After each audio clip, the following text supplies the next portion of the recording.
Okay, let's dive into this. Welcome to The Explainer. Today we're dissecting something that has literally kept humanity awake since the dawn of time. Think about it, the chilling appeal of late-night horror narratives. Why on earth do we willingly subject ourselves to stories of ghosts, demonic possessions, and cursed locations? Like, what makes a scary story actually work? Well, today we're going to deconstruct the mechanics of terror by looking at some classic, genuinely terrifying source material. We're going to break down the anatomy of a horror story, layer by layer, just to understand exactly how the unknown captivates us so completely.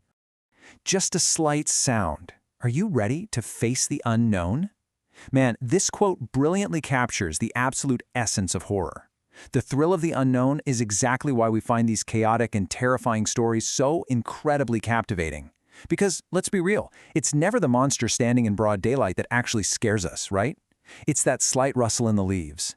It's the floorboard creaking when you know you're home alone. Horror completely leverages our evolutionary instinct to fear exactly what we can't see. Moving right along, Section 1, Creepy Places and Curses. Now, what's really interesting about this is that every great horror story starts with one foundational ingredient, and that's the setting. You can't really have a terrifying haunting in a crowded, sunny shopping mall with the exits wide open, right? The environment itself actually has to become a weapon. Notice how each of these archetypal locations leverages one specific thing: isolation. They meticulously strip away the character's safety nets. Take the Pyrogard Forest, for instance. It's a place notorious in our source material where it's said that once you enter, you literally never return alive. Or the reality show Haveli. It promises fame and fortune, presenting this glamorous facade, but quickly reveals itself as an inescapable trap where the doors suddenly refuse to open. Then you've got Route 61, a desolate stretch of road where a silent phantom bus known as 143S just roams around trapping isolated commuters. And of course, the graveyard shortcut. It's a fatal convenience taken just to save 5 minutes, which ends up costing a lifetime. So isolation is absolutely the first step of the curse. Which brings us to a really vital concept: a cursed tether. Essentially, this is a physical object or specific location that binds a tragic spirit to our world. It forces them to endlessly loop their trauma. Think of the haunted Haveli we just mentioned, where the spirit of a tragic dancer named Charlotta is tied directly to her gungrus, her dancing bells. Or the phantom bus on Route 61, which is tethered to the tragic, fiery crash of a disturbed driver. These tethers absolutely transform mundane spaces into paranormal death traps, places where the normal rules of the living just completely disappear. But this raises a really fascinating question. If these spirits are tethered to these locations, often just lying dormant for years and years, how do they awaken in the first place? Like, what actually sets the horror in motion? That brings us to Section 2. The trigger of terror. The absolutely crucial point here is that doom rarely just happens to innocent bystanders minding their own business. Nope, evil is almost always invited in. And this timeline perfectly illustrates how fast that can escalate. Let's walk through the story of Kritika from our source material. So at 5 p.m., she makes a simple, kind of lazy choice, taking the graveyard shortcut home. But at 5:15 p.m., she makes her fatal mistake. She sees a new grave belonging to a young, troubled boy named James, and she actively mocks it. She jokingly says, "If I were your girlfriend, I'd visit you every day." It's just a casual, insensitive joke, right? But look at the escalation here.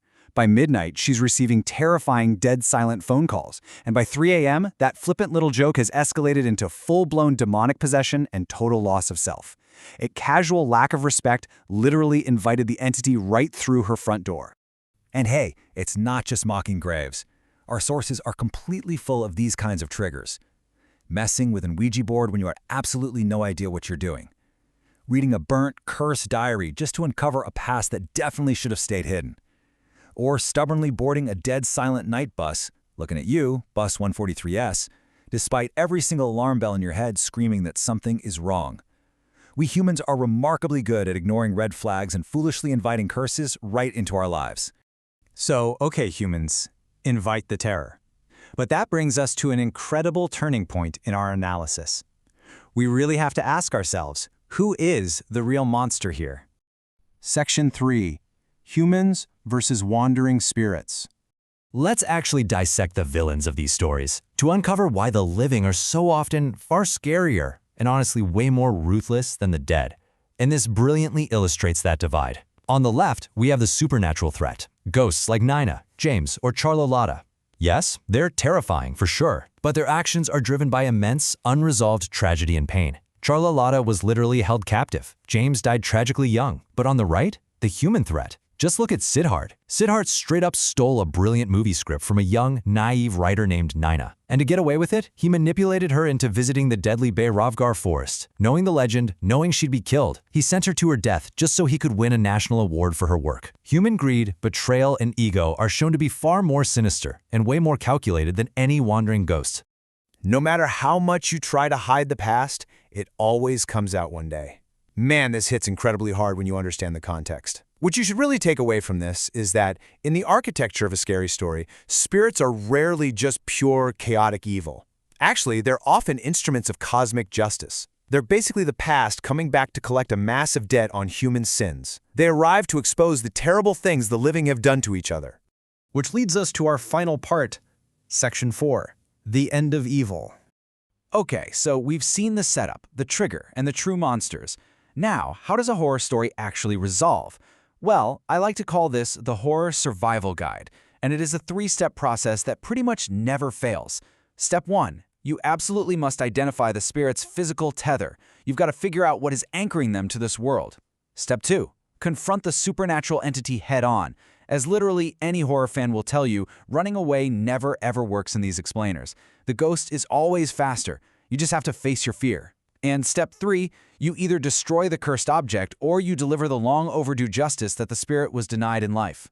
Let's move to our next point and see how this built, because every single monster has a highly specific weakness tailored to their origin story that absolutely must be exploited. For James, whose trauma manifested as a demonic possession of Critica, the resolution required Father Evans performing a direct, faith-based exorcism.